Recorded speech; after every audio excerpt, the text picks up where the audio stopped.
Good morning. ठहरो IAS PCS वालों, मुझे दिक्कत हुई, आपको दिक्कत होने नहीं दूंगी। IAS PCS prelims practice series में आपका स्वागत है। आइए प्रैक्टिस करते हैं। क्वेश्चन नंबर फर्स्ट, समाचारों में रहने वाला क्वांटम डॉट्स क्या है? ऑप्शन नंबर ए, चालकों के नैनो स्तर कणों या क्रिस्टलों को क्वांटम डॉट्स कहा जाता है। ऑप्शन नंबर बी, अर्धचालकों के नैनो स्तर कणों या क्रिस्टलों को क्वांटम डॉट्स कहा जाता है। ऑप्शन नंबर सी, अचालकों के नैनो स्तर कणों या क्रिस्टलों को क्वांटम डॉट्स कहा जाता है। एंड ऑप्शन नंबर डी, उपर्युक्त में से कोई नहीं। हमारा सही आंसर होगा ऑप्शन नंबर बी, अर्धचालकों के नैनो स्तर कणों या क्रिस्टलों को क्वांटम डॉट्स कहा जाता है। आइए सबसे पहले समझते हैं अर्धचालक सेमीकंडक्टर किसे कहते हैं। जिस पदार्थ की विद्युत चालकता चालकों, कंडक्टर और अचालकों इंसुलेटर के बीच होता है, उसे सेमीकंडक्टर अर्धचालक कहा जाता है। जर्मेनियम, सिलिकॉन आदि कुछ सेमीकंडक्टर अर्धचालक के उदाहरण हैं। चालक जिसमें विद्युत धारा आसानी से प्रवाहित होता है, जैसे चांदी, एल्युमिनियम, और वहीं अचालकों इंसुलेटर में लकड़ी, प्लास्टिक, रबर आदि को रखा जाता है, जिससे विद्युत का प्रवाह नहीं होता है। आपको ध्यान में रखना है। अब ये क्वांटम डॉट्स क्या है? तो यह मानव निर्मित नैनो स्केल क्रिस्टल है। अभी हाल ही में इसी क्वांटम डॉट्स की खोज के लिए रसायन विज्ञान के क्षेत्र में एलेक्सी एकिमोव, जीबोवेल्डी और लुइस ब्रूस को संयुक्त रूप से नोबेल पुरस्कार प्रदान किया गया, जिसे कि आपको ध्यान में रखना है। क्वांटम डॉट्स का व्यास 1 से 10 नैनोमीटर होता है। कुछ स्रोतों में इसका व्यास 2 से 20 मीटर बताया गया है। आपको ध्यान में रखना है। 1 नैनोमीटर 1 मीटर का अरबवां भाग होता है, यानी 1 नैनोमीटर इक्वल टू 10⁻⁻9 मीटर। अगर सेंटीमीटर की बात करें तो 1 नैनोमीटर इक्वल टू 10⁻⁷ सेंटीमीटर।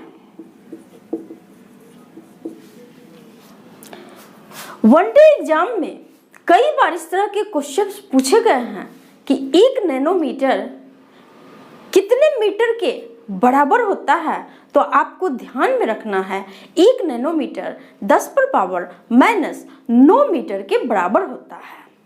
हमारे एक बाल की औसत मोटाई 1 नैनोमीटर का लगभग 1,00,000 गुना होता है।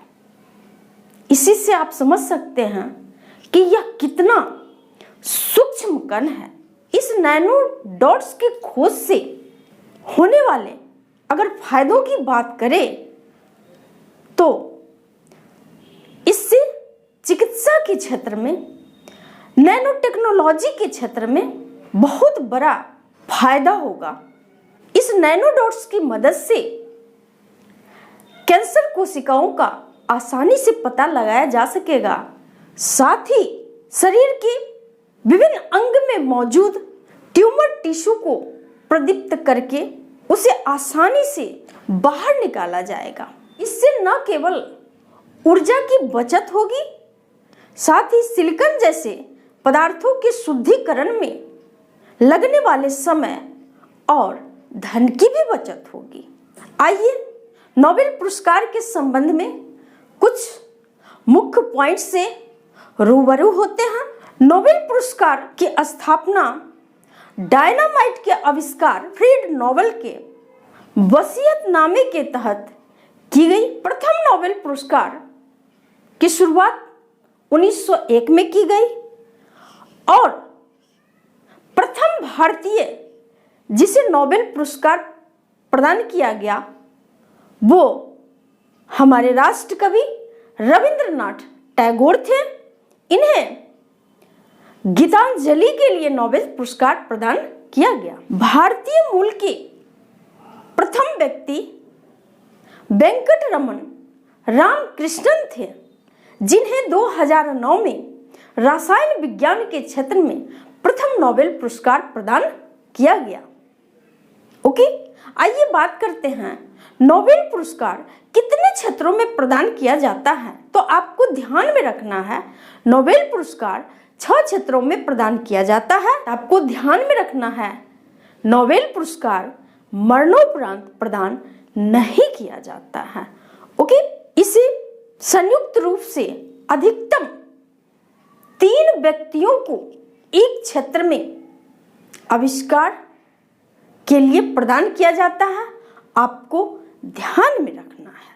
ओके, क्वेश्चन नंबर 2, विधवा पुनर्विवाह अधिनियम 1856 के संबंध में निम्नलिखित कथनों में से कौन सा ऑब्लिक से कथन सत्य है ऑब्लिक है।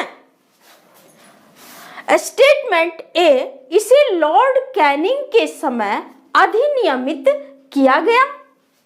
स्टेटमेंट बी, इसे लॉर्ड डलहौजी के समय प्रारूपित और प्रस्तुत किया गया। स्टेटमेंट सी, इस अधिनियम के नियम 15 के तहत विधवा विवाह को अवैध माना गया या अवैध घोषित किया गया। स्टेटमेंट डी, इसमें राजा राम मोहन राय का अहम योगदान था। ऑप्शन नंबर 1 स्टेटमेंट ए एवं B, option number 2 statement B एवं C, option number 3 statement C एवं D and option number 4 statement A एवं स्टेटमेंट डी। हमारा सही आंसर होगा option number 1 statement A and statement B correct है, सत्य है, और स्टेटमेंट सी एवं स्टेटमेंट डी इनकरेक्ट असत्य है। तो क्यों, आइए समझते हैं। विधवा पुनर्विवाह अधिनियम 1856 को भारत के प्रथम वाइसराय लॉर्ड कैनिंग के समय अधिनियमित किया गया। इसमें ईश्वर चंद्र विद्यासागर का अहम योगदान था, न कि राजा राम मोहन राय का। ईश्वर चंद्र विद्यासागर के अथक प्रयास के कारण ही इसे 1856 में अधिनियमित किया गया। लॉर्ड डलहौजी, जिसका कि कार्यकाल 1848 से 1856 था, के समय इसे प्रारूपित एवं प्रस्तुत किया गया।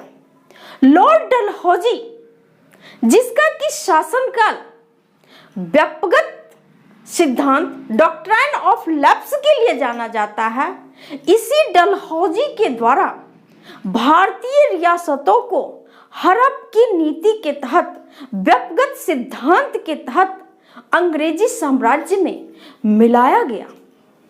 इसलिए कभी कभी एग्जाम्स में पूछा जाता है व्यक्तिगत का सिद्धांत किससे संबंधित है, तो आपको ध्यान में रखना है लॉर्ड डलहौजी से।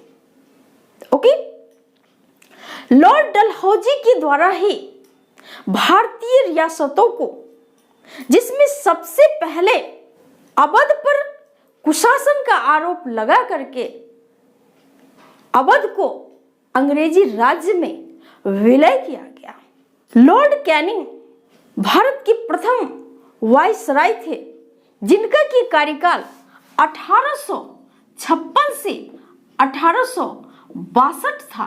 इसी लॉर्ड कैनिंग के समय इस अधिनियम को अधिनियमित किया गया। एग्जाम में पूछा जाता है कि भारत का प्रथम वाइसराय कौन था, तो आपको ध्यान में रखना है लॉर्ड कैनिंग। एग्जाम में यह भी पूछा जाता है कि 1857 का जो महान विद्रोह हुआ था उस समय भारत का वाइसराय कौन था, तो आपको ध्यान में रखना है कि 1857 के विद्रोह के समय वाइसराय लॉर्ड कैनिंग था। कुछ इंपोर्टेंट गवर्नर जनरल और वाइसराय के कार्यकाल तथा उनके द्वारा भारत के संबंध में उठाई गई नीतियों एवं पहलों को भी आपको ध्यान में रखना है, क्योंकि गवर्नर जनरल से विभिन्न एग्जाम्स में क्वेश्चंस पूछे जाते हैं। ओके, आप लोग मेरे इस क्लास को शेयर करने में बिल्कुल भी कंजूसी ना करें। इस क्लास का टाइम रात 10 से 11 बजे हुआ करता था, जो कि अब बदल करके सुबह 5 बजे हो गया है। इसलिए आप लोगों से रिक्वेस्ट है कि आप लोग अपने साथियों को भी मेरे इस क्लास के टाइम टेबल के बारे में जानकारी दें। आज के लिए इतना ही। थैंक यू, धन्यवाद।